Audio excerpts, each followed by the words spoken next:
In this video, we'll travel back to the distant past, to a time when people lived close to the forest, water, and silence, without separating themselves from the world around them.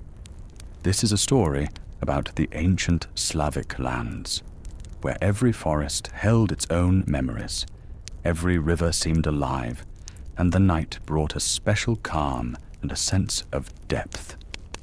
Here there is no rush, no noise, and no distracting thoughts. Only soft light, the quiet sounds of nature, and the feeling that the world is much larger and calmer than we are used to seeing it. We will walk through the forests, sit by the fire, listen to the silence of the night, and feel the rhythm of life, where everything happens slowly and naturally. This isn't just a story. It's an opportunity to pause for a moment, let go of tension, and allow yourself to relax. So make yourself comfortable. Take a deep breath, and let's dive together into this quiet, ancient world, where everything flows in its own peaceful rhythm. The sign, in those days when the forests were denser than human memory, and the nights darker than the deepest thoughts, a small village stood amidst the plains. It seemed to be hiding from the world, beyond the hills, beyond the river, beyond the endless pine forests that rustled in the wind, as if engaged in a leisurely conversation about things beyond human understanding. The road to the village wound, disappeared, and reappeared, and a stranger always had the feeling that the village itself decided whether to let him in or not. They lived there quietly. They ploughed the land, tended their livestock, and sat by the stoves in the evenings.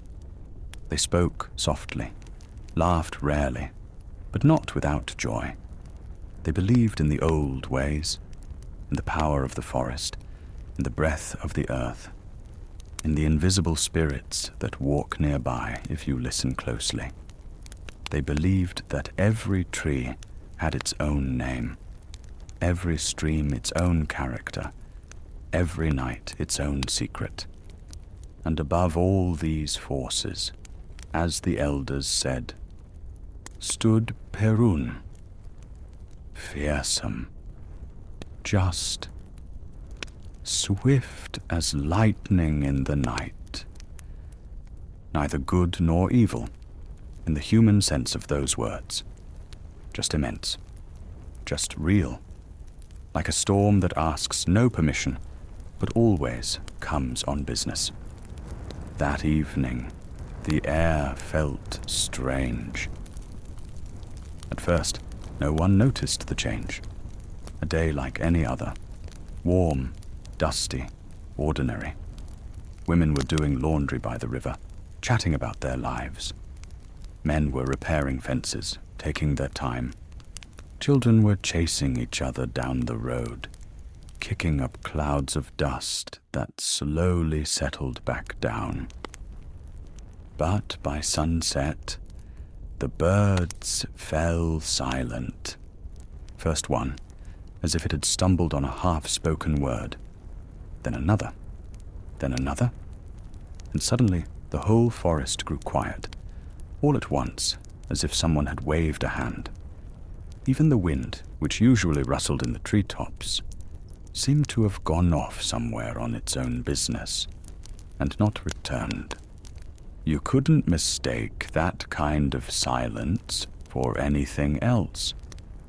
It wasn't the silence that comes late at night when everyone is asleep. It was a different kind of silence, tense, watchful, a silence in which something was waiting. This isn't good. said old woman Daria quietly, without taking her eyes off the sky. No one answered, but everyone who heard her looked in the same direction. The sky was darkening, but not the way it usually darkens toward evening. Heavy, dense, bluish-black clouds were gathering. They were coming from the north, low, almost touching the tops of the pine trees. It seemed as if someone enormous were squeezing them in their palms. Slowly, deliberately. A rumble sounded in the distance. Once, dull, deep. Not just a sound from outside, but as if a blow somewhere deep within the earth itself. As if the earth had sensed something and responded to it. Miroslav was sitting by the window at that moment. He was no longer a boy, but not quite an adult yet either. That special age when you already understand a lot, but feel even more, when words haven't yet managed to supplant feelings, when the world hasn't yet become familiar and predictable. He loved these evening hours. He loved sitting by the window and watching as the village gradually quieted down, as voices faded, as the smoke from the chimneys slowed, as twilight gently covered everything familiar and made it a little more mysterious. But this time it was different. Something in the air was off, something he couldn't put a name to, just a feeling, as light as the scent before a storm. Something was coming, something was approaching. He looked up when he heard the first clap of thunder, and he knew right away this wasn't just a storm. "Did you hear that?" his mother asked from behind the stove. "I heard it," he replied, without taking his eyes off the window. The second clap came louder, brighter, closer, so close that the dishes on the shelf rattled. Lightning flashed. Suddenly, without warning, for one brief moment, the entire village turned white, as if it were midday. The shadows vanished. Every leaf, every splinter on the ground, every wrinkle on the face of the old woman Daria. Everything became visible with monstrous, almost painful clarity. And in that light, Miroslav saw something strange. A shadow. High in the sky, between the clouds, a silhouette seemed to flash by. Huge, swift, not a bird, too big, not a cloud, too distinct, something that had a shape. He blinked, and it all vanished. "It was just my imagination," he whispered. But he didn't quite believe it. His heart was beating a little faster than usual. The storm broke suddenly, as is always the case with real storms that have been brewing for a long time. The wind slammed against the walls so hard that the house shook. The rain poured down, not in drops, but in torrents. A solid wall of water that instantly turned dust into mud. Lightning flashed one after another, almost without pause, and the thunder hadn't even had time to roll away. A new clap covered the previous one, which hadn't yet died down. people in the village lit candles, closed the shutters, and huddled closer to the stoves. "Perun is angry," came the murmur from various houses. Softly, without panic. There was a special feeling in those words, the kind you get when you face a force far greater than yourself. Not fear, respect. An ancient, almost visceral respect for that which does not submit and does not explain itself. The storm raged for a long time. That night, Miroslav couldn't fall asleep for a long time. The thunder didn't subside. It rolled across the sky slowly, heavily, like huge wheels rolling over cobblestones. Sometimes it seemed as though the sound wasn't coming from outside, but from somewhere inside. From his chest, from the depths of his head, as if the storm had moved inside and now lived there. He lay on his back, staring at the ceiling and listening. A flash, a clap, silence for a few seconds, another flash, and then, abruptly, unexpectedly, like a knife cutting a thread, silence, complete, absolute. No wind, no rain, no thunder, no drops from the roof, nothing. Miroslav sat up in bed. There's no such silence after a thunderstorm. It fades away gradually, reluctantly. That doesn't happen. But it did. And at that moment, a flash, not like before, not sharp and blinding, soft, golden. It didn't blind him. It illuminated, as if someone had held up to the window not a flash of lightning, but a huge lantern with warm light. He looked out the window, and he saw, high in the sky, where the clouds had parted, revealing a dark gap, stood a silhouette, mighty, broad, motionless, or moving so slowly that it seemed motionless. In its hands, something like light compressed into a shape, like a bolt of lightning held, not thrown, not a person, not just an image. Power. A living, immense, ancient force. The kind that makes words seem small and not quite fitting. Miroslav couldn't explain later how he knew who it was. There was no word, no voice, no sign, just knowledge that entered him along with the light, like water entering dry earth. Perun. And in that very moment, everything vanished. The sky grew dark.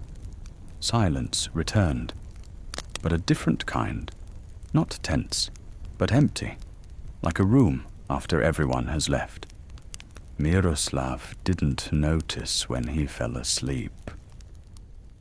The sleep was dreamless, deep, heavy, like a stone at the bottom of a river. Morning came calmly, almost defiantly calmly, compared to what had happened at night. The sun shone softly. The air was fresh and cool, smelling of wet earth and pine needles. The birds had returned, singing as if nothing had happened. The village was slowly waking up. What a storm that was, some said. We haven't seen one like that in a long time, others replied.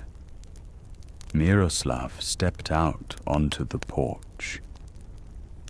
He stood there. He took a breath. He tried to understand what he was feeling, and couldn't find the right word. Something had changed. Not on the outside, on the inside, as if something had been moved from one place to another during the night. And now everything was the same, but arranged differently. And then he noticed it. Right at the threshold, right by the bottom step, lay a stone. Small, smooth, dark, almost black, a color that roadside stones don't usually have. Miroslav frowned. It wasn't here before. He bent down and picked it up. The stone was warm. Not from the sun. The sun had only just risen, and the shadows were still long and cold. Warm from the inside, as if something inside it hadn't cooled down yet, like a coal that's already grey on the outside but still holds heat within. Miroslav held it in his palm and said nothing. Somewhere far away, so far away that it wasn't clear if it was thunder or just his imagination, a quiet rumble rolled by. By noon, he was standing by the elder's house. The old man lived on the edge of the village, where the vegetable gardens met the forest. People spoke of him in different ways. Some said he knew more than the rest. Others said he knew things best left unasked. He himself never spoke of it. He was sitting on a bench in front of the house. He was looking toward the forest. When Miroslav approached, he wasn't surprised. He just shifted his gaze calmly, as one shifts one's gaze to something long awaited. "You've come," he said. Not a question. A statement. Miroslav nodded. He held out the stone. The old man took it. He held it in his palm, taking his time. He looked at it for a long time, as if looking not with his eyes, but with something else. He ran his fingers over the surface, slowly, carefully. He sighed. "It's not just anything," he said at last. "What is it?" The old man looked up at Miroslav. His gaze was direct, without pity, but without coldness either. "A sign? Whose?" There was no immediate answer. The old man looked up at the sky, clear now, without a single cloud, as if the night storm had been a dream, then back at Miroslav. Perun doesn't throw lightning for no reason. Something inside him tightened, not from fear, from understanding, from the fact that the words confirmed what he already knew, but didn't want to know for certain. So, the old man interrupted quietly. "He's noticed you." The silence between them was thick. "And now what?" Miroslav asked. The elder slowly returned the stone to him. "Now you won't be able to live as you did before." He spoke calmly, without threat, without sympathy, simply as one speaks of something that has already happened and requires neither condemnation nor approval. "Why me?" The old man smiled slightly, barely noticeably, at the corner of his mouth. Everyone who is chosen asks that question. He rose from the bench, leaning on his cane. Slowly but surely, a man who had long since stopped rushing. And almost no one gets an answer. Miroslav walked back slowly. The village was the same houses, some leaning, others sturdy, the same people. There was Agafya carrying water. There was Semyon sharpening a knife by the barn. There were children chasing each other again along the dusty road. Everything was the same, but he looked at it differently. The way you look at a familiar picture when you've learned that something else is hidden behind it. The stone in his hand was heavy. Not because of its weight. No, it weighed very little. Because of its significance. Because of what was invested in it, what now bound him to Miroslav, whether he wanted it or not. He stopped at the edge of the road, where it turned toward the forest. He looked toward where the pines stood especially thick, and the shadows between them were darker than they should be at noon, where the village ended and something else began, where, according to ancient lore, Veles walks, different and unlike any other, lord of what lies beneath the earth and beyond the boundary.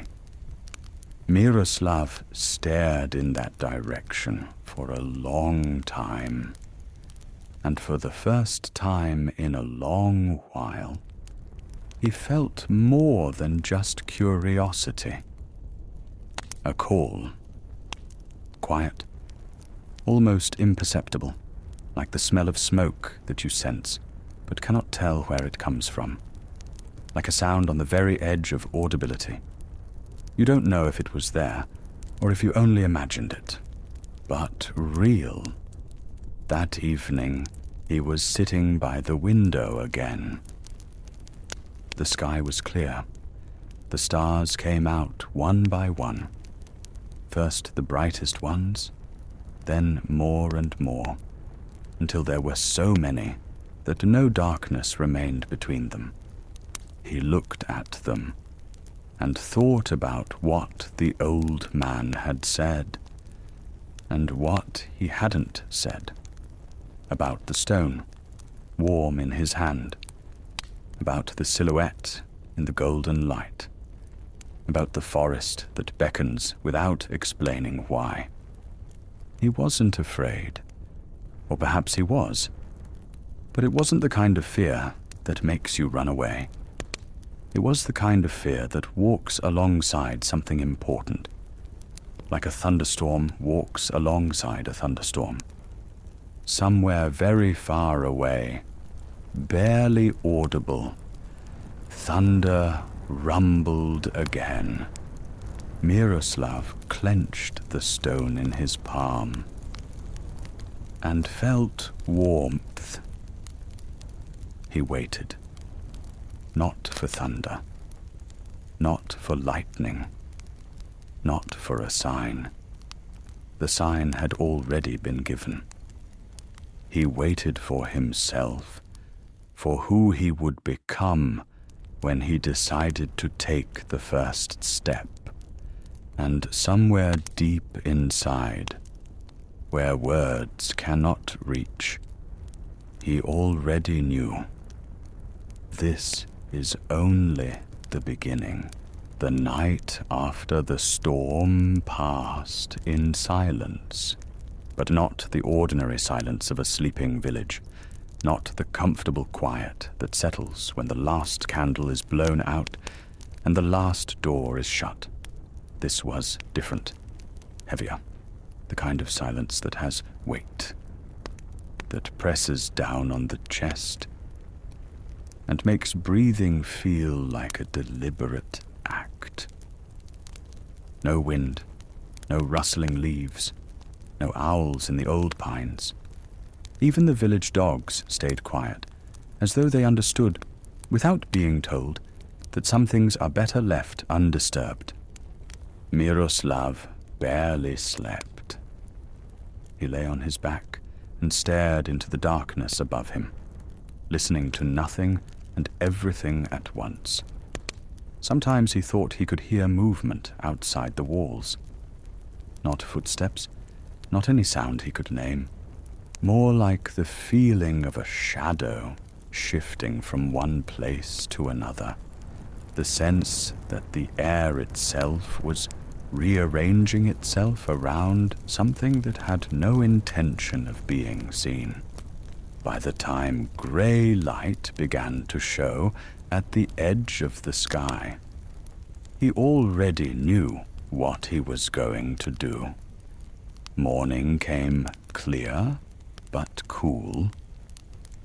The earth was still saturated from the night's rain, and a thin mist lay over the grass, barely knee-high, as though part of the storm had decided to stay a little longer. The village smelled of wet wood and soil and something else. Something harder to name. A sharpness, like the moment just before lightning strikes.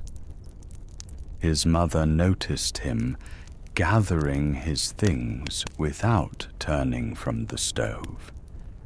"Where are you going?" "Into the forest." Her hand paused on the iron pot. Just for a moment. "Alone?" "Yes." A long silence. The fire crackled. Outside, a rooster called once and fell quiet, as if reconsidering. "Be back before dark," she said finally. Miroslav nodded, but as he stepped over the threshold and felt the morning air on his face, he understood something he didn't say aloud. He would return before dark, but he would not return the same. The forest began just beyond the fields. At first, it was light and open. Young birches standing wide apart. Sunlight coming through easily. The sounds of the village still audible behind him. The creak of a cart. Someone calling a name. A dog finally deciding to bark at something. But the farther he walked, the more the trees changed. Pines grew taller and closer together, their crowns interlocking overhead, filtering the light into something thin and green and underwater looking. The air cooled. The sounds of the village fell away one by one, like lights going out in distant windows. The smell of the earth deepened, richer, darker, older, and the silence returned. Not the oppressive silence of the night, a different kind, the silence of a place that has its own conversation, one that pauses when strangers enter. Miroslav stopped. He opened his hand and looked at the stone, still warm, not from his palm, from within. "I'm here," he said quietly. He didn't know who he was speaking to, but the words felt right, like knocking before entering a room. No answer came. But something changed.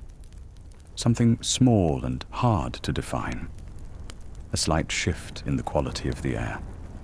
A change in the way the trees stood. As if the forest had registered him.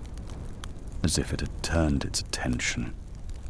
just slightly in his direction. He walked on. The path dissolved gradually, the way paths do in old forests, not ending, but simply becoming uncertain. The trail narrowed, softened, disappeared into roots and shadow. He turned several times, following something that felt like direction, without being one. At some point, he realized he no longer knew which way he had come. And the strange thing, the thing that would have frightened him an hour ago, was that it didn't matter. The disorientation felt clean, almost peaceful, like setting down a heavy pack, as though getting lost was not a failure of navigation, but an arrival at a different kind of knowing.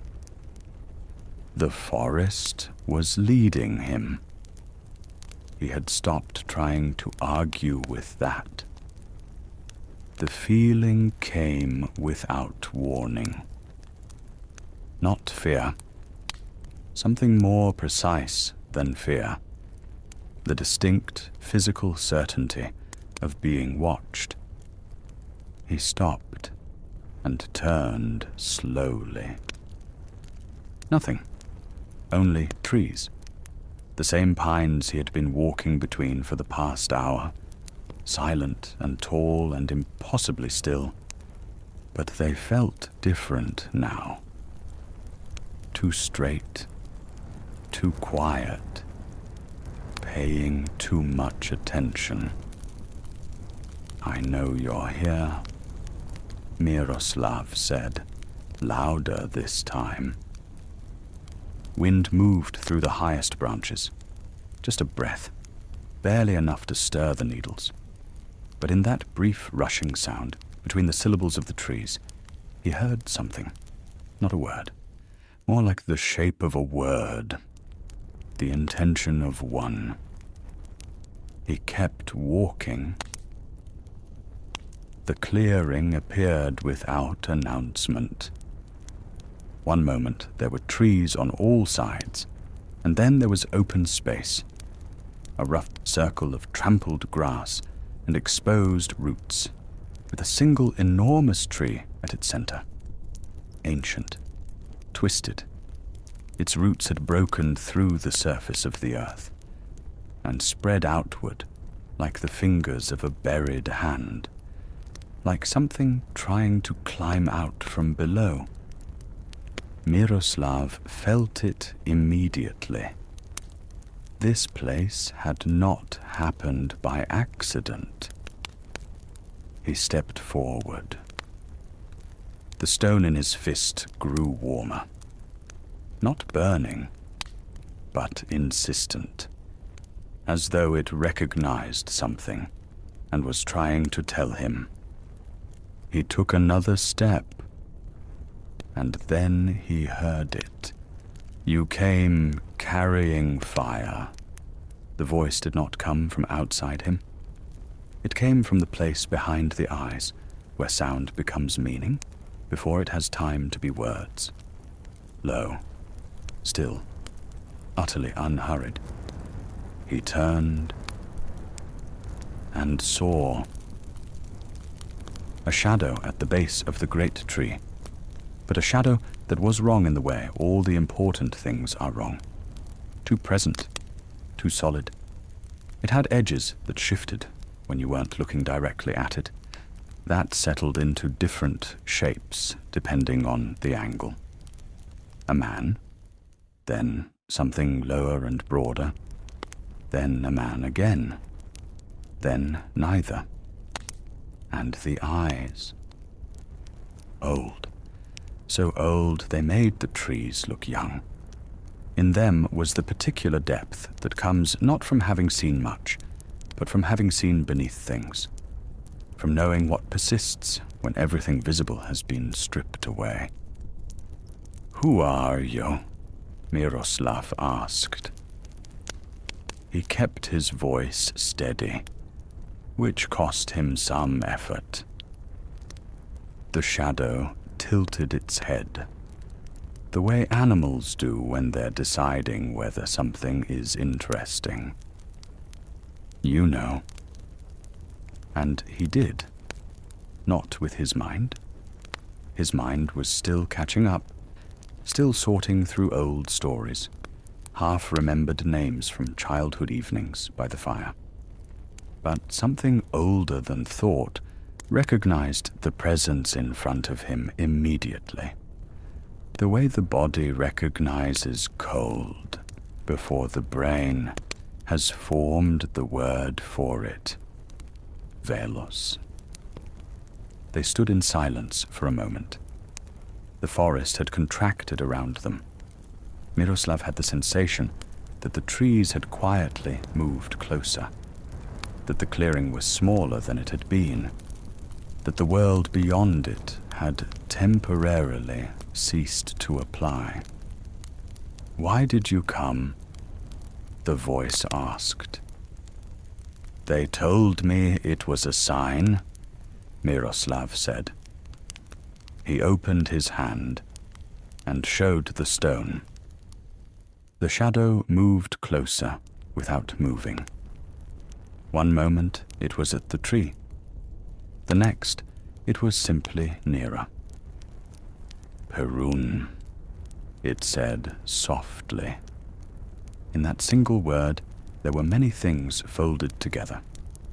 Acknowledgement and something like amusement, and underneath both of those, something older and more complicated. A tension that had not been resolved in a very long time, and showed no signs of resolving soon. "He chose you." "Why?" The shadow smiled. It was not the kind of smile that reassures. "You still believe that being chosen always comes with a reason." Miroslav said nothing. "The world holds because of balance," Veles continued. "Thunder and earth, light and shadow, the force that pushes forward and the depth that pulls under. Neither alone is enough. A pause. The air in the clearing had grown perceptibly colder. "Perun gives power."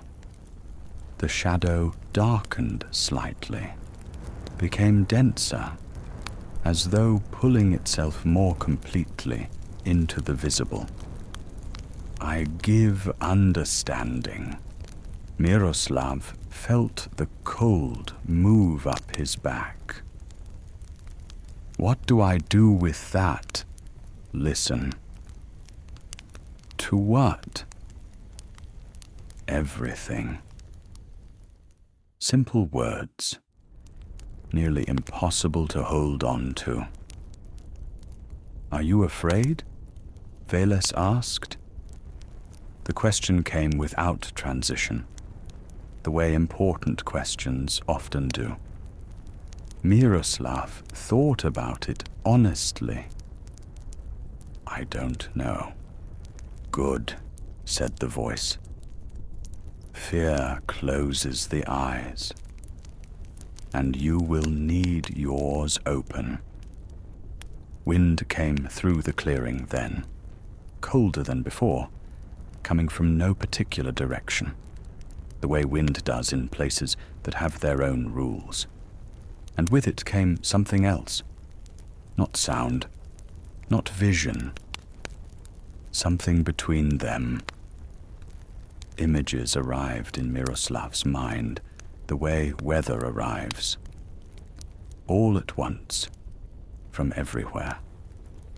A forest at night, deeper and blacker than this one. The trees older than names. Roads that split and split again, and finally disappeared into darkness. Shadows moving of their own accord, purposefully, toward destinations that made sense only in the logic of dreams. He flinched. "That's possibility," said Veles. Not everything that exists happens, but everything that can be already exists somewhere. You have begun to see the edges of it. The stone in Miroslav's hand was nearly hot now. He gripped it tighter, anchoring himself to it. It pulls you forward, said Veles, looking at the stone, or at the hand, or at something behind both. And you. I don't pull. The shadow began to thin, slowly, the way smoke disperses when a fire goes out, not disappearing, but becoming part of the air.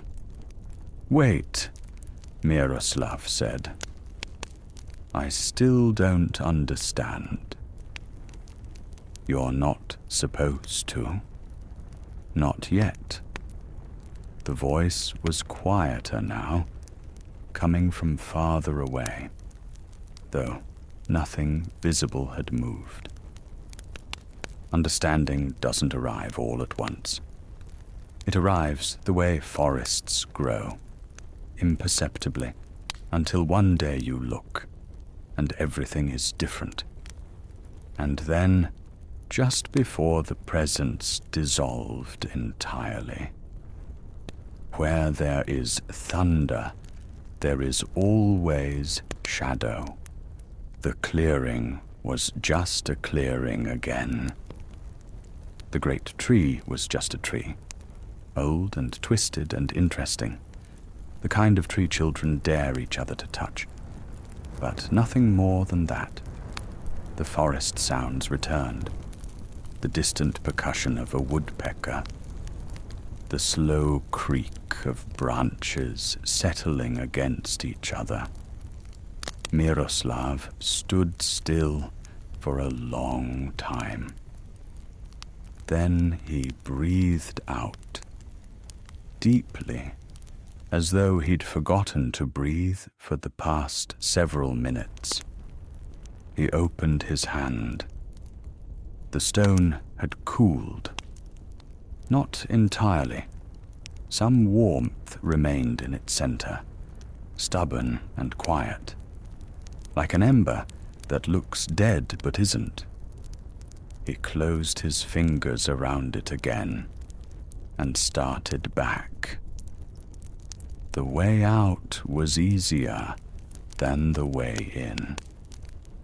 The forest offered no resistance. Roots lay flat. Shadows fell in ways that clarified rather than confused.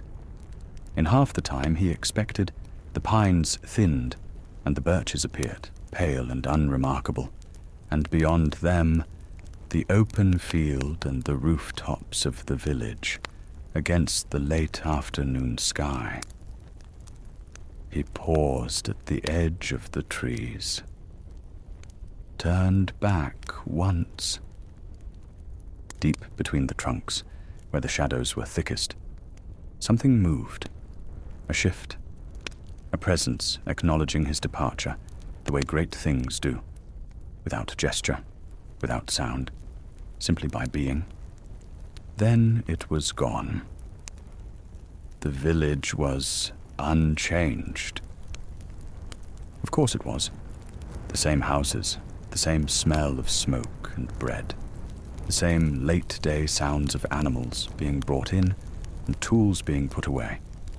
A group of women talked near the well. Two old men sat on a fence, arguing about something comfortable and unimportant. But he moved through it differently, as though he were walking through two places at once. The visible village, and something underneath it. Something he hadn't had eyes for before today. The shadows near the houses looked a little different to him now. The silence between the voices held a different quality. Even the way the light lay across the road seemed to carry more information than it used to. He said nothing about any of this. Some things are not for saying. Not yet. That night he lay by the window and watched the sky. Clear.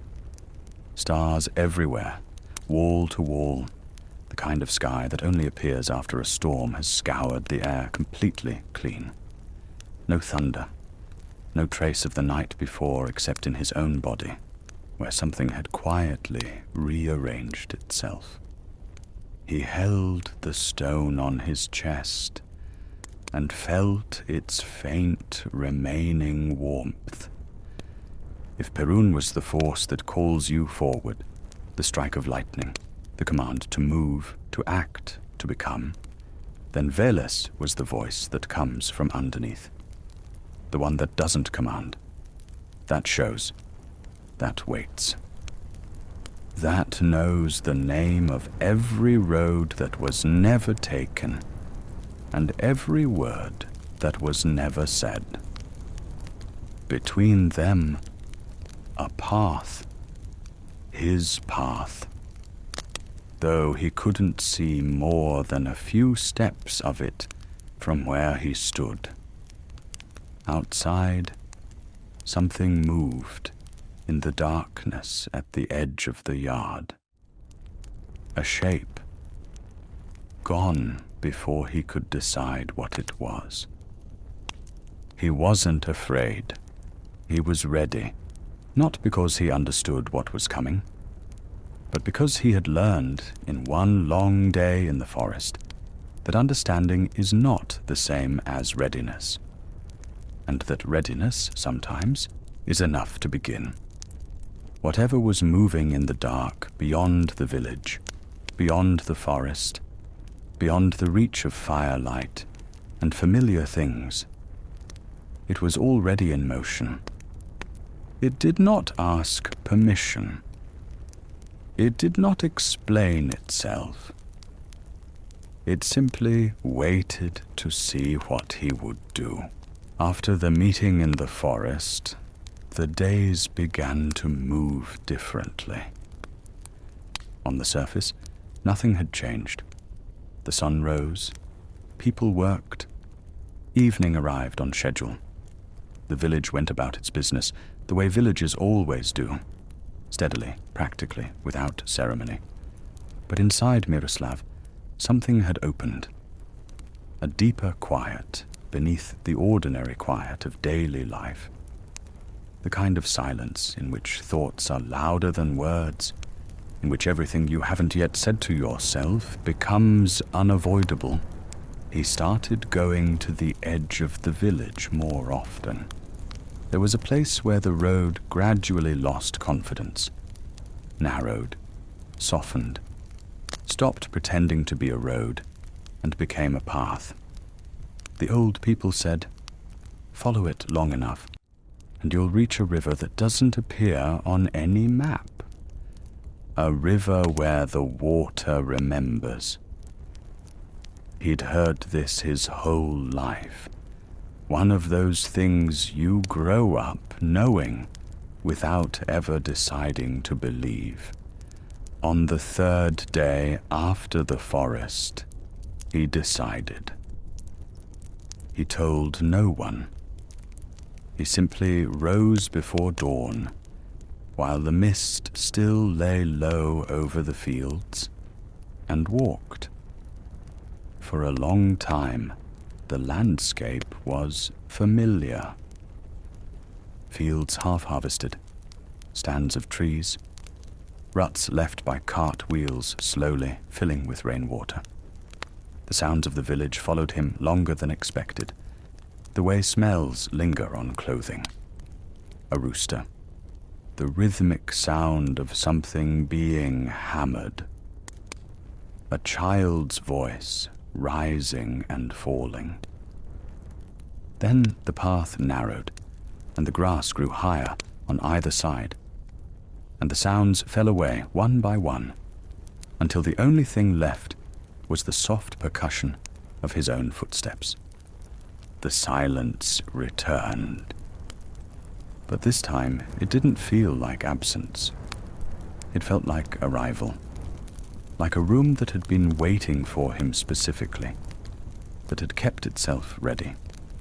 By midday, the air changed. Cooler, heavier with moisture. The light filtered differently through the trees, less golden, more diffuse. And beneath the silence, or within it, a sound began, barely there at first. He mistook it for wind moving through distant branches. But it wasn't wind. It was water. Quiet, steady, unhurried. He moved faster without deciding to. The river was not what he expected. Not wide, not dramatic. No rushing current, no white water, no feeling of power barely contained. It was narrow enough to throw a stone across, and its surface was so still, it looked less like moving water, and more like a seam. A place where two things that didn't quite fit together had been pressed against each other and held. The surface didn't reflect the sky the way water should. Or rather, it did reflect it, but imperfectly, as though it had kept some of the sky for itself and returned only part of it. The banks were bare. No grass along the waterline, no birds, no animal tracks in the soft earth near the water. Everything living had arranged itself at a respectful distance from this place, the way people arrange themselves around grief. Close enough to acknowledge it, not so close as to be consumed. Miroslav stopped at the edge. His heart was steady. No fear, or not exactly fear. Something more considered. The feeling you get standing at the entrance to a place that has its own rules, and knowing that your rules don't apply here. So this is it, he said quietly. He stepped forward, crouched at the waterline, and looked in. At first, nothing. Dark water. His own face looking back, slightly wavering. Then the surface moved. Not from wind, not from current. From within. A shiver that passed across the whole river at once, like a breath. And the reflection changed. He saw himself, but not as he was now. Older, harder in some way that wasn't harshness, with eyes that had seen more, that held knowledge the way old wood holds warmth, not showing it, just carrying it. He pulled back sharply. The water settled. His ordinary reflection looked back. It didn't happen, he whispered. But the part of him that had learned in the past few days to trust what it felt, that part knew better. Not everyone should look too long. The voice came from behind him, calm, old, carrying no particular weight, which somehow made it heavier. He turned. A man stood on the bank, tall, lean, white-haired, dressed in plain clothes that might have been any color once and had faded to something that matched the riverbank. He held a long oar, its blade resting against the ground. Beside him, half drawn onto the bank, sat a boat, old but sound, the kind of boat that has been repaired so many times it has become more repair than original. "You're—" Miroslav began. "The ferryman," the man said simply. and that was enough. It was a complete answer. They stood in the particular silence that forms between two people who both understand that small talk would be an insult to the occasion. The river moved, or appeared to move. It was difficult to be certain. "Why did you come?" the ferryman asked. "I'm looking for answers." The old man allowed a small, unhurried smile. "There are plenty here." He looked at the water. "But you won't like all of them." Miroslav followed his gaze to the river's surface. "What is this place?" "A border." "Between what?" "What is?" the ferryman said. "And what could be?" He spoke slowly, as though the words chose their own moment to arrive, as though rushing them would change them, the way rushing bread changes bread. People come here when they feel their path changing. A pause. Or when the path chooses them. Miroslav closed his hand around the stone in his pocket. It was warm again, that steady interior warmth that had nothing to do with sunlight or temperature. "I saw him," he said quietly. "Perun." The ferryman nodded. No surprise, no particular emphasis. "The forest received you too," he added. "You know about that. The river tells me many things." A breath of air moved across the water, too deliberate to be ordinary wind, and the surface shifted again. This time Miroslav didn't look away. He saw a road, long, disappearing into grey mist, the kind of mist that might thin to reveal anything or nothing. Then a second path, darker, narrower, running between dense trees that stood too close together. Then a third, open and bright, but empty in a way that felt less like peace and more like waiting. He shut his eyes. "What is that?" "Your paths," the ferryman said. "All of them?" "No." A pause.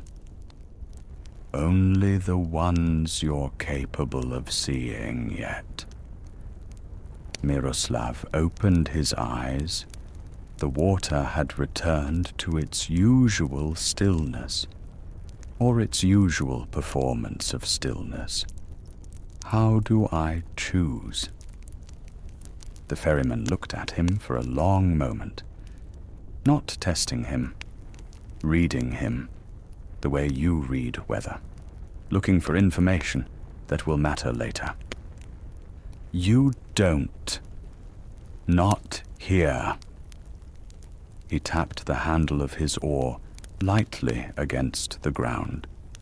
Once, twice. A small, grounding sound. "Here you only see. The choosing happens elsewhere, in the ordinary days, in the small decisions that don't feel like decisions until afterward."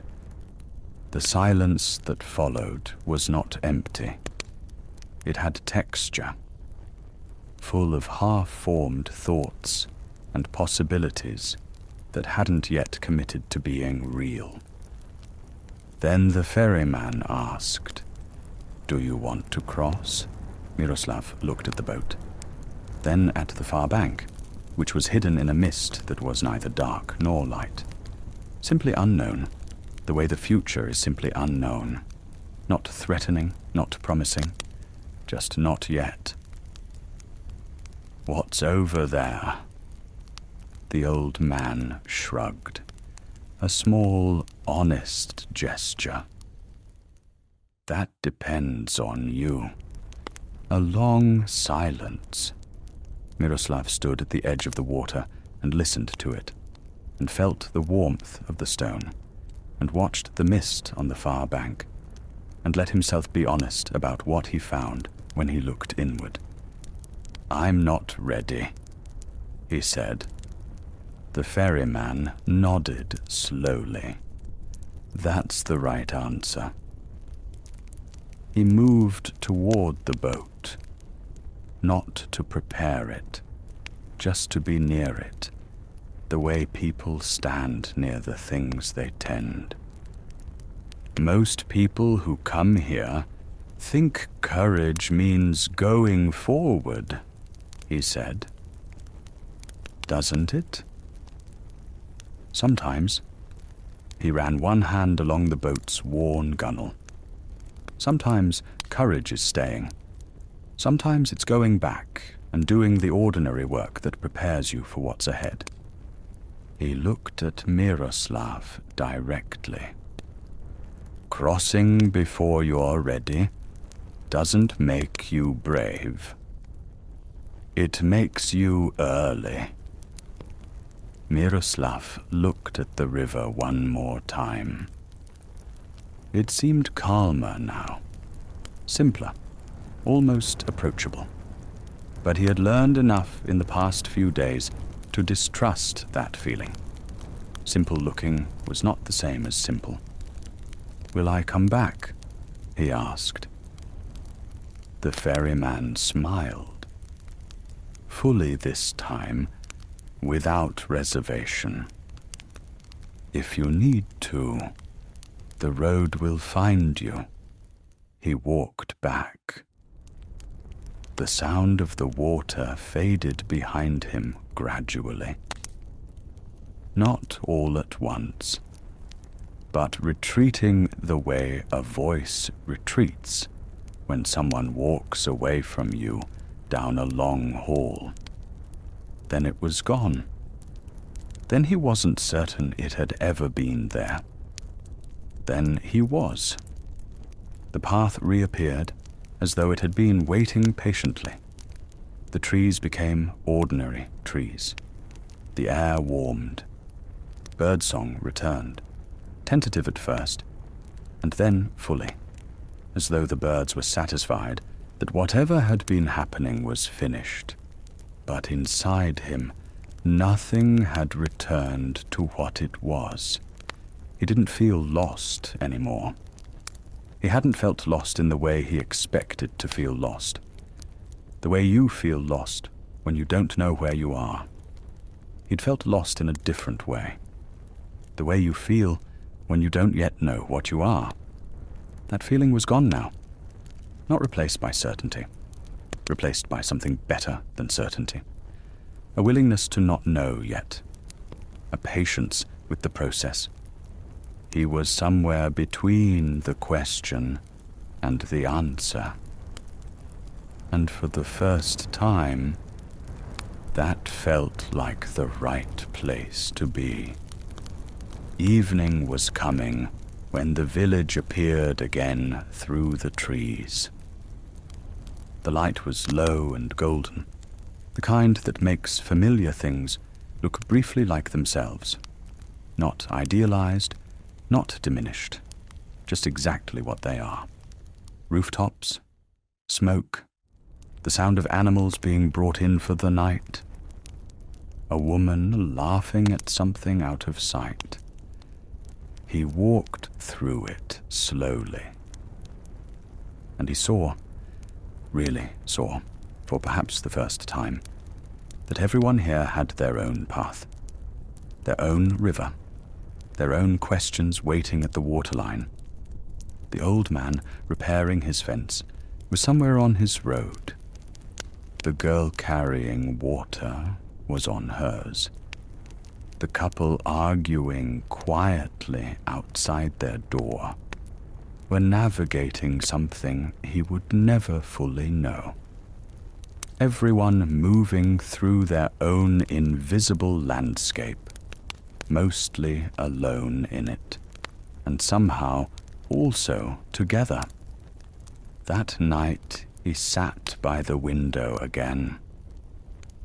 The sky was clear. Stars. The smell of cooling earth coming through the gap at the sill. He didn't wait for anything this time. Didn't listen for thunder, or watch for shapes in the darkness, or grip the stone hoping it would tell him something. He just sat quietly, with what he knew and what he didn't know held equally in his hands. Answers don't come when you chase them, he thought. They come when you've done the work of becoming ready to receive them. He didn't know what came next, but far away, at the edge of the marshland, where the old trees grew crooked and the paths stopped making sense, a small house stood on the border between the known and the deeply, deliberately strange. Old, creaking, alive in the particular way that things are alive when they have been around long enough to develop opinions. And inside it, something waited, not impatiently. It had all the time in the world. The road Miroslav walked was unlike the ones before it. In the forest, the path had dissolved and confused itself deliberately, leading him somewhere by pretending not to lead anywhere. At the river, the ways had branched and multiplied, each one a question. But this road was singular. One direction. No forks, no hesitation, no sense that it might change its mind. And in that singleness, there was a strange kind of peace. He walked without hurrying, without looking back.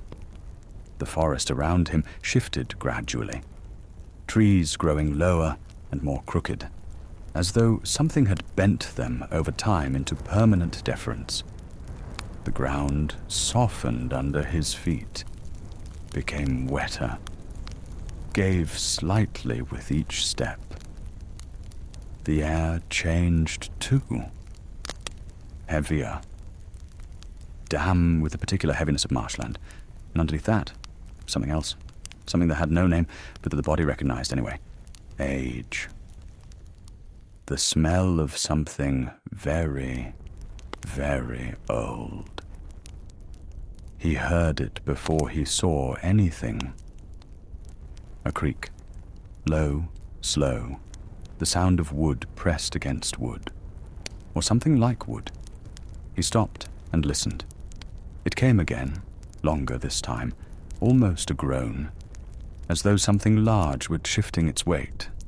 He understood immediately that it was not just a sound. It was movement. He stepped forward through the last line of trees and came out into a clearing. Small, nearly circular, the way clearings in old stories always are, as though the forest had stepped back deliberately to make room for what stood at the center. A house.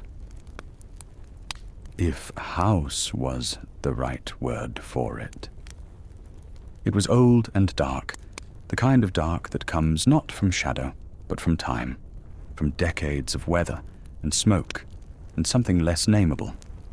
The boards had gone nearly black. The roof sagged on one side. The windows were empty of glass.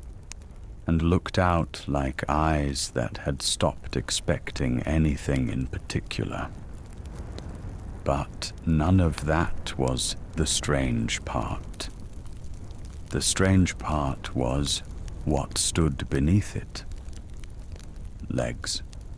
Thin, angular, jointed wrongly, somewhere between the legs of a very large bird and the roots of a tree that had decided to stand up and walk. They moved slowly, almost lazily, shifting from one position to another with a long, low creak, the way an old man shifts in a chair without quite waking from sleep. The house was alive, or something close enough to alive that the difference didn't matter. Miroslav went still. His heart beat harder, once, twice, and then steadied itself. Not because the fear passed, because something else arrived alongside it. A focused, clear attention that pushed everything else to the edges. The house turned, slowly, creaking as it went, as though it had felt his presence and was now deciding what to make of it. The empty windows swung around until they faced him directly. They were not blind. He remembered the old words then, not from thinking, but from somewhere beneath thought, the place where childhood lives permanently. He said them quietly at first, voice unsteady, then again steadier. Little house, turn your front to me, your back to the forest. Everything stopped. The air stopped. The distant sound of the marsh stopped. Even the creaking of those strange legs went silent, as though the forest itself was holding its breath to see what would happen next. Then, a sound. Deep, long. The whole structure shifting, settling, rotating on those impossible legs until the door faced him. It opened. Slowly. By itself. Inside, darkness. But not threatening darkness. Quiet darkness. The darkness of a place that has simply been indoors for a very long time. He stood at the threshold for a moment. Then he stepped in. The floor creaked under him. The door closed behind him without sound. As his eyes adjusted, shapes emerged from the dimness. A large clay oven radiating steady warmth. A long table, its surface worn smooth by what must have been centuries of use. Bundles of dried herbs hanging from the ceiling like a library written in plants. Dozens of them, their smell filling the air with something warm and bitter and complicated. The smell of knowing how to heal, and perhaps how to harm, and the wisdom or the age to understand the difference. You walked a long way. The voice arrived without warning. Calm, old, carrying a weight that had nothing to do with volume. He turned. She sat beside the oven. A bent figure, smaller than he'd imagined, though that surprised him. He hadn't realized he'd imagined her at all. White hair, hands folded in her lap, still and patient, and eyes, sharp, bright, the eyes of someone who has long since stopped seeing only what's in front of them and started seeing through it. Baba Yaga. He didn't speak immediately, just looked. She let him. Then she smiled. Small, crooked, not unkind. Not what you pictured.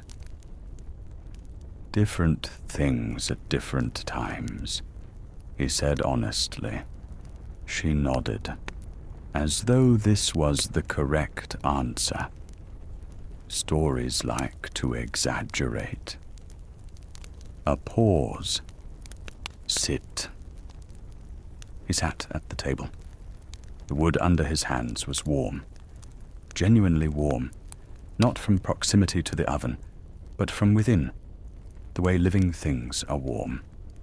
She studied him for a long moment, not the way people study strangers, looking for information, more the way you look at something you've known before, in a different form, trying to place it.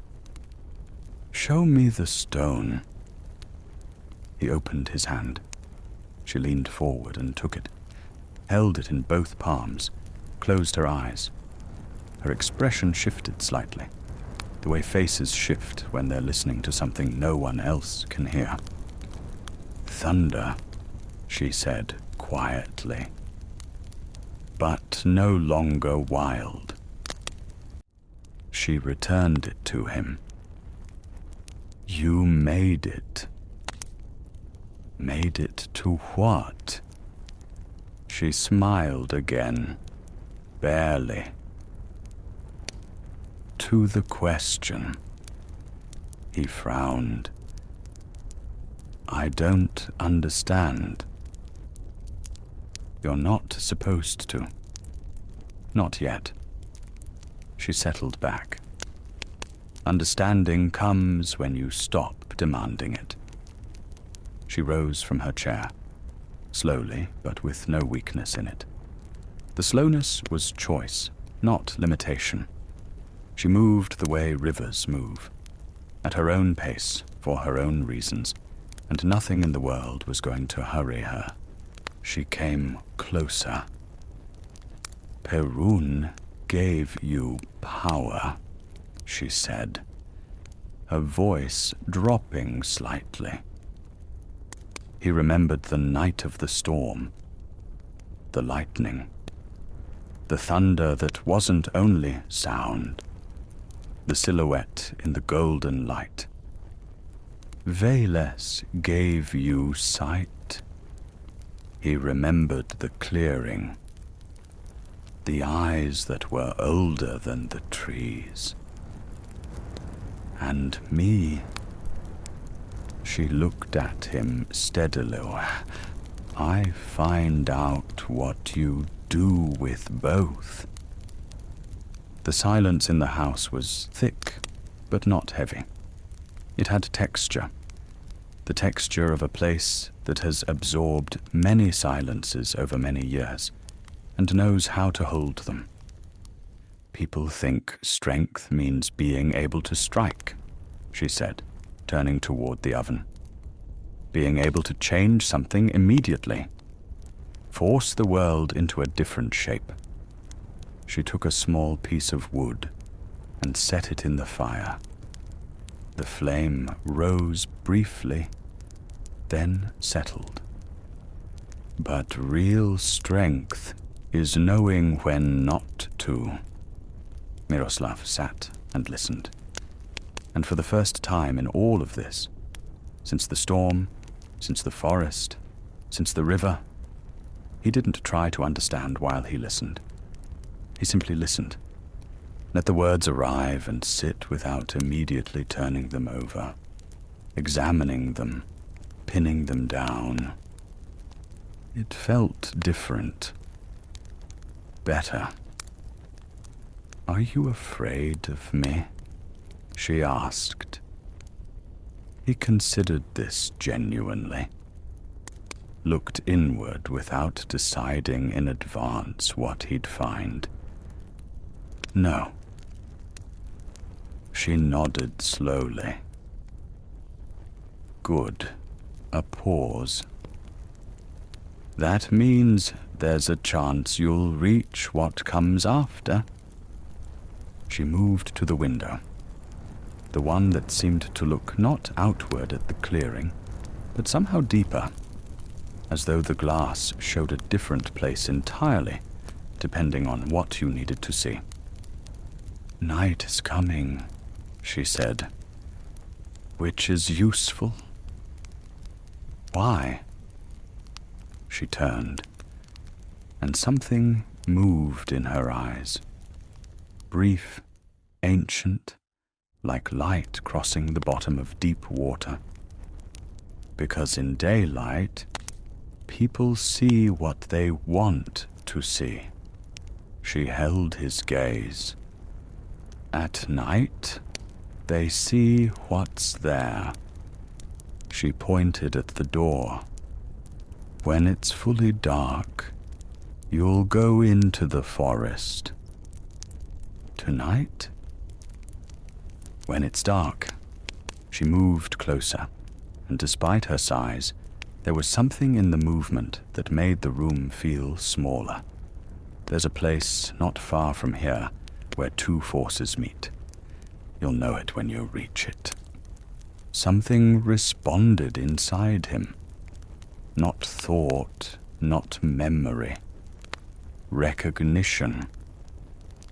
Perun and Veles. "There you'll stay." "And what do I do?" She smiled. The quietest smile he'd seen from any of them. Barely there, gone almost before it arrived. "Nothing?" He stared at her. "That's the trial. The hardest one." She returned to her chair beside the oven, settling into it with the ease of someone returning to a place they've occupied for a very long time. "Don't run." The fire crackled softly. Outside, the legs of the house shifted. A slow, low creak, like the house resettling itself into a more comfortable position. "Rest now," she said. "You'll need to be calm." He closed his eyes and felt something he hadn't felt since before the storm. Not the tight readiness of someone waiting for the next thing to happen. Something quieter than that. Readiness of a different kind. The readiness of someone who has stopped preparing and simply is. When he stepped outside, the sun was nearly gone. The light had turned deep amber, then red at the edges, then was gone. The forest had become a different forest. The same trees in the same places, but fuller somehow, more present, the way people become more themselves in certain kinds of light. Behind him, the house turned slowly on its strange legs. He didn't look back, but he felt it, the way you feel when someone watches you walk away. He understood something then, without words for it. He was no longer simply traveling. He was passing through something, a threshold that didn't announce itself, that had no gate and no marker, just a before and an after, and the walking that connected them.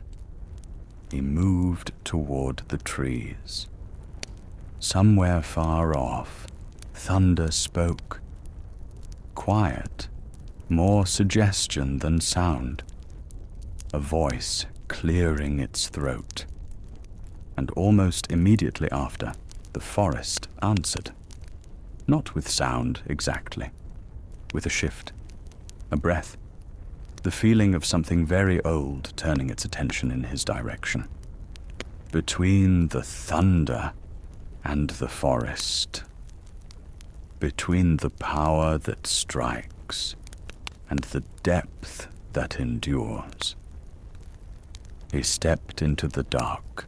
Night came down slowly. like something lowering itself with care. The forest around Miroslav was not the same forest it had been during the day. The trees were the same trees. He understood that rationally. But they were fuller now, more present, the way people sometimes become more themselves after dark, when the performance of daylight is no longer required. The trunks were darker, the spaces between them deeper. Mist rose from the ground in slow, pale threads, as though the earth itself was breathing out after holding its breath all day. Every step through the wet grass produced a sound, small, soft, that the silence made enormous. He held the stone in his palm. It had become familiar over these days, the way a particular weight becomes familiar. Not something you carry consciously anymore, but something you notice only when it's gone. It was warm in the way it always was, quietly, from within, like a coal that has stopped burning, but hasn't forgotten how. The forest made sounds. Not threatening ones, at least not obviously. Wind through high branches, the occasional settling of old wood. Shadows moved at the edge of his vision, the way shadows do at night, following no particular logic, attached to nothing, present and then not. More than once, he had the distinct physical sensation of being followed. He didn't turn around. Not because he forced himself not to, because it genuinely didn't seem necessary. Whatever was back there, if anything was back there, was part of this place, and this place was part of what he was walking through. Fighting it or fleeing it would miss the point entirely. "Don't run," he said quietly. Not to whatever might be following. To himself. Just walk. And he walked, steadily, not fast, listening to the forest the way you listen to a person who is choosing their words carefully, with full attention, without rushing them. The clearing appeared without warning. One moment trees, and then open space.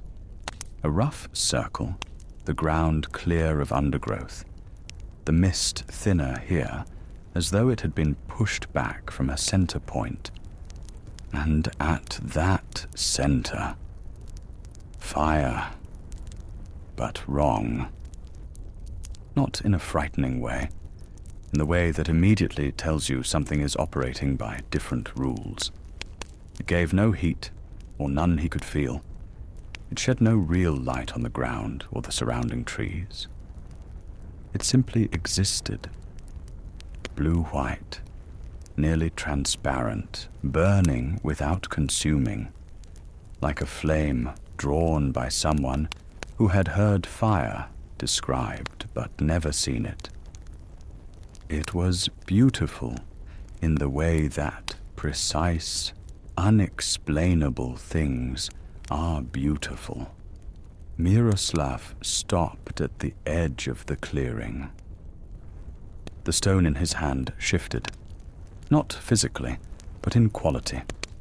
Its warmth changed, sharpened, became directional, oriented toward the fire like a compass needle finding north, recognizing something. "Is this it?" he said quietly. "The trial?" The answer came from everywhere and nowhere. Not loud, not dramatic, simply present, the way temperature is present. "Look more carefully." He stepped closer, and the fire showed him things. Not visions exactly, not the clear narrative images of dreams. More like understanding arriving in the form of sight. Moments he recognized, not because he had lived them, but because something in him had always known they would come. Crossroads. Not the crossroads at the river, with its paths of mist and possibility, but interior ones, the places inside a person where a choice lands and changes the weight of everything that comes after. Moments when he could have stayed and didn't. Moments when fear had offered to make the decision and he had let it. Moments when he might have chosen differently, and here was the strange part, might have been right to. The fire didn't judge any of it. That was what surprised him most. He had expected something accusatory, a reckoning, a catalogue of failures. But the fire simply showed. Here is what happened. Here is what could have happened. Here is the shape of a decision made in fear. Here is the same decision made from somewhere steadier. No verdict, only clarity. He watched the images move through the flame, some of them uncomfortable, some of them almost unbearably familiar, and he didn't look away from any of them. This was the trial, he understood. Not the walking through the dark forest, not the strange house on its impossible legs. This to sit in front of what you actually are, without flinching and without flattering yourself, and to keep looking until you see it clearly. He sat for a long time, or perhaps a short time. It was impossible to tell. Time near that fire seemed to have its own ideas about duration. The images moved and changed. Some unsettled him deeply. He felt their weight in his chest, in his hands. Some showed him things he hadn't expected. Moments of quiet rightness, choices made well without fanfare. Small acts of steadiness that he'd never thought of as significant. He began to understand something. Perun's power, the lightning, the force, the forward motion, wasn't separate from what Veles had given him in the forest. The ability to see beneath things, to hold the shadow as well as the light. They were two aspects of the same capacity. Force without sight was blind. Sight without force was paralysis. The fire was showing him the line between them, not as a rule, but as a lived understanding, something the body could learn the way it learns balance. You don't think your way to balance. You practice it until it becomes instinct. He thought of something the ferryman had said at the river. The choosing happens in the ordinary days, in the small decisions that don't feel like decisions until afterward. The fire was showing him what that looked like from the inside. He watched until he stopped needing to watch. He became aware of movement at the edge of the clearing. Not dramatic movement, a shadow separating from the other shadows, taking on slightly more definition than the darkness around it. Not threatening, not welcoming, simply present in the way that witnesses are present, fully and without agenda. The voice arrived the same way the fire's answer had, from no particular direction, from everywhere at once. Are you ready? He didn't answer in words, didn't formulate a thought, simply felt the answer move through him.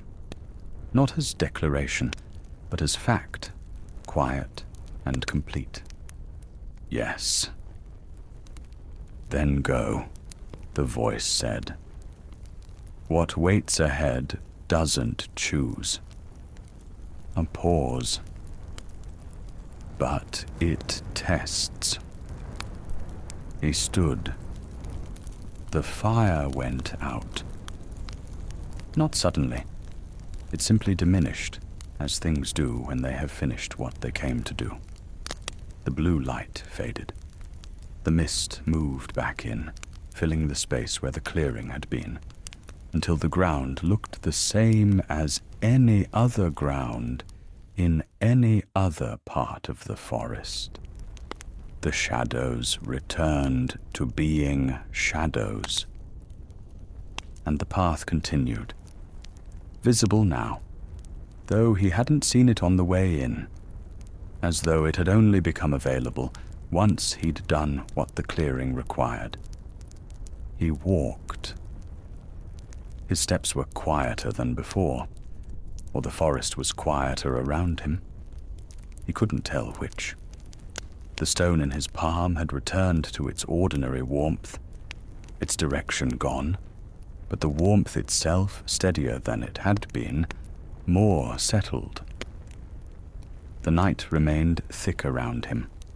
He heard the earth move slightly underfoot, heard the long, slow breathing of old trees, heard something far off that might have been wind or might have been a voice choosing not to speak. I'm walking, he said softly, to no one, to everything. I see. I'm listening. The forest answered with a slight movement of branches above him. Not wind exactly, more like acknowledgement. The kind of nod that doesn't need a face. When he came out onto the second clearing, the sky in the east was not yet light, but had stopped being fully dark. That hour that has no name, neither night nor morning, the hour the world spends deciding. He stood at the edge and looked at what lay ahead. He understood that he had passed through something, not because he had overcome anything. No battle had been fought, no enemy faced, no feat performed. He had simply stayed, remained in the dark, and the uncertainty, and the strange cold fire, and kept his eyes open, and waited without demanding that the waiting mean something before it was ready to. That was the trial. Stay. See. Don't run from what you actually are. And now, before him, the place where the two forces met, where Perun's power and Velis's depth converged in the same piece of ground, at the same moment, held in tension that was not conflict, but something more like a conversation between things that have existed alongside each other, since before there were names for either of them. He had been walking toward this without knowing it, since the night of the storm. He stepped forward. The forest opened around him quietly, the way things open for someone who has stopped trying to force them and has learned instead to arrive. Night fell slowly, like something that knows there is no need to hurry. The forest around Miroslav was no longer the same forest it had been during the day. The trees were the same. He understood this with his mind. But now they were fuller, more substantial, as if the darkness had finally allowed them to become their true selves in full force. The trunks had turned black. The space between them had grown deeper. The fog rose from the ground in slow, pale wisps, as if the earth itself were exhaling after a long day of holding its breath. Every step on the wet grass made a small, quiet sound. The silence made it seem enormous. Miroslav held a stone in his palm. Over the past few days, it had become familiar. Not a burden, but a presence. Warm, as always, from within. Like a piece of coal that had stopped burning, but hadn't forgotten how. The forest made sounds. Not threatening, or not only threatening. The wind in the tall branches, the occasional creak of an old tree settling under its own weight. Shadows moved at the edge of his vision, without logic, without connection to anything, appearing and disappearing. More than once he felt physically, in his skin, that someone was following him. He didn't turn around. Not because he was forcing himself not to, but because it simply seemed unnecessary. Whatever was behind him, it was part of this place, and this place was part of what he was walking through. To run away from it or fight it would mean failing to understand anything that had already been shown to him. "Don't run," he said quietly. Not to whatever was following him, to himself. Just walk. And he walked, steadily, not quickly, listening to the forest the way one listens to a person who chooses their words carefully, fully, without haste. The clearing appeared without warning. Just a moment ago, there were trees, and now an open space, almost a perfect circle, the ground clear, the fog thinner here, as if it had been pushed away from the center. And in the center, a fire.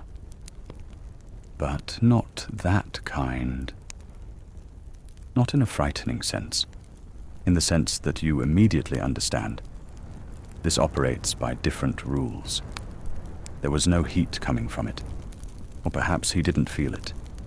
It cast almost no light onto the ground or the trees around it.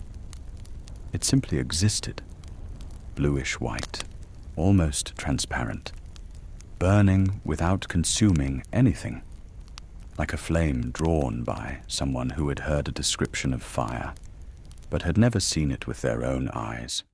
Beautiful, with the kind of beauty that precise, inexplicable things possess. Miroslav stopped at the edge of the clearing. The stone in his hand had changed, not physically, but in quality. The warmth within it had intensified, becoming directed, oriented toward the fire, like a compass needle that had found north, something recognizing. "Is this it?" he said quietly. "The test?" The answer came from everywhere at once. Not loudly, not solemnly, simply present as temperature is present. "Look more closely." He stepped closer, and the fire began to reveal itself. Not visions, not clear images from dreams. Rather, an understanding that came in the form of sight. Moments he recognized, not because he had lived through them, but because something within him had always known. They would come. Crossroads. Not the ones by the river, with misty paths of possibilities. Internal ones. Those places inside a person, where a decision settles and shifts the weight of everything that comes after. Moments when he could have stayed, and didn't. When fear suggested making the decision for him, and he let it. when he could have chosen differently and, perhaps, this was the strange part, would have been right. The fire did not judge. That surprised him the most. He had expected something accusatory, a reckoning, a list of mistakes. But the fire simply showed. This is what was. This is what could have been. This is the shape of a decision made out of fear. This is the same decision made from a firmer place. No judgment, only clarity. He watched as the images moved in the flames. Some were uncomfortable. He felt their weight in his chest, in his hands. Some revealed the unexpected. Moments of quiet righteousness, choices made correctly, without unnecessary words, without witnesses. Small acts of steadfastness that he had never considered significant. And he did not look away from a single one of them. That was the test. Not walking through a dark forest. Not a strange house on birds' legs. This, sitting before what you truly are, without turning away or flattering yourself, and watching until you see clearly. He sat for a long time, or not long. It was impossible to tell.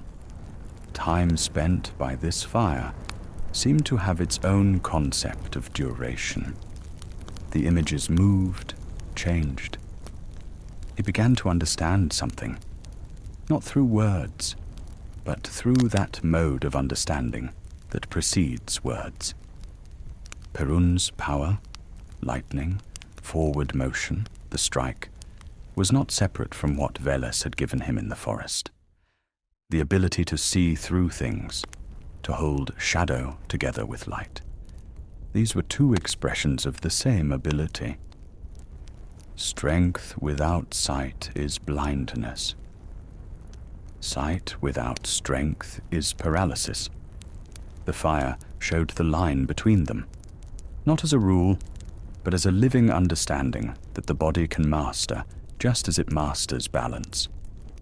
Balance isn't learned with the mind. It's practiced until it becomes instinct. He remembered the boatman's words by the river. The choice isn't made here, but in ordinary days, in small decisions that don't seem like decisions, until you look back. The fire showed what it looked like from the inside. He watched until he no longer needed to watch. He sensed movement at the edge of the clearing. Not sudden. A shadow separated from the other shadows, becoming slightly sharper, slightly more present than the darkness around it. Not hostile, not friendly, just observing, the way witnesses observe. Completely without intention. The voice came just as the fire's response had, from nowhere in particular, from everywhere at once. Are you ready? He didn't answer with words. He didn't formulate a thought. He simply felt the answer pass through him, not as a statement, but as a fact. Quiet and complete. Ready. Then go, said the voice. Ahead lies that which does not choose.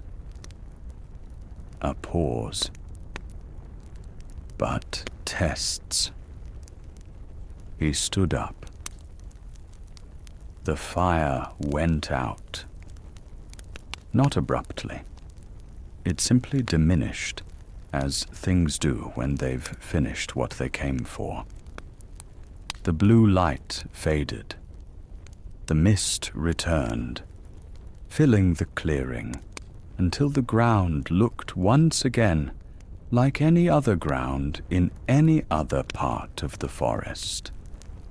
The shadows returned to the shadows, and the path continued, now visible, though he hadn't noticed it on the way here, as if it had only opened up once he'd done what the clearing demanded.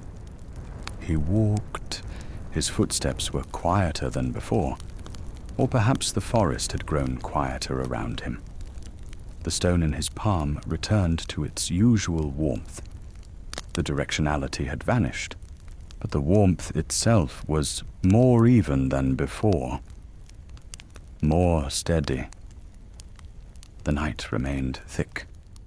He could hear the earth sighing softly beneath his feet, the old trees breathing, something far away, whether the wind or a voice that had chosen not to speak.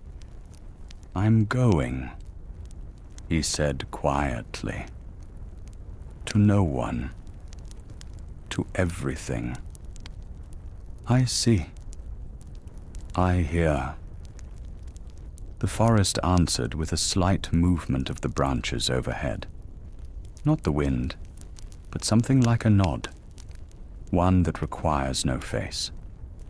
When he came out onto the second clearing, the east was not yet lightening, but the sky had ceased to be completely dark. That hour, which has no name, neither night nor morning, the hour the world spends in deliberation. He stood at the edge and looked at what lay ahead, and he understood. He had gone through something. Not because he had won. There was no battle, no enemy. He had simply remained in the darkness and the unknown and a strange cold fire, keeping his eyes open and waiting, without demanding that the waiting mean anything before it was ready. That was the test. To stay, to see, not to run away from what you are. And ahead, a place where two forces converge, where the power of Perun and the depth of Veles meet at a single point on Earth, in a single moment, held in a tension that is not conflict, rather a conversation between what has existed side by side since the beginning of time. He had been heading toward this since the night of the storm. He just didn't know it. He took a step forward, and the forest quietly parted, just as things part before someone who has stopped rushing them and learned simply to arrive.